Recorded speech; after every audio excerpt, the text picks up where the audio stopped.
जमलं तर आज सांगितलेला हा उपाय ही सेवा नक्की करा. कारण आपल्या स्वामी महाराजांची पुण्यतिथी येणार आहे. आता काही दिवस झाले स्वामी महाराजांचा प्रकट दिवस गेला आणि आता येणार आहे स्वामी महाराजांची पुण्यतिथी.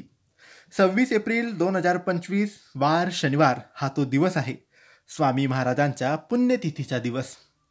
तर पुण्यतिथी येईपर्यंत किंवा पुण्यतिथीपर्यंत तुम्ही एक काम करायचं आहे, एक गोष्ट करायची आहे. आणि ही गोष्ट, हे काम तुम्ही मनापासून, मनोभावाने, विश्वासाने, श्रद्धेने केलं, स्वामींवर विश्वास ठेवून केलं, तर तुम्ही जे स्वामींकडे मागाल ते स्वामी तुम्हाला देतील. तुमच्या नशिबात जे नसेल ते सुद्धा स्वामी देतील. आणि अशक्य ही शक्य करतील स्वामी.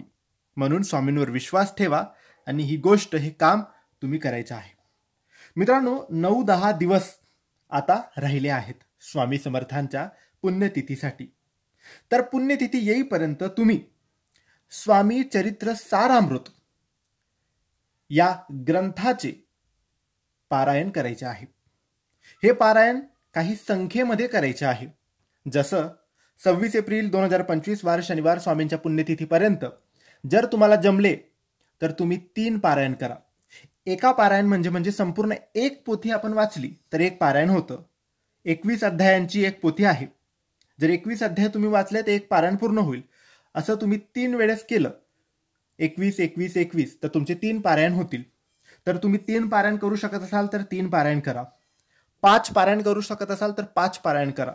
7 करू शकत असाल तर 7 करा. 11 करू शकत असाल तर 11 आणि 21 करू शकत असाल तर 21 करा.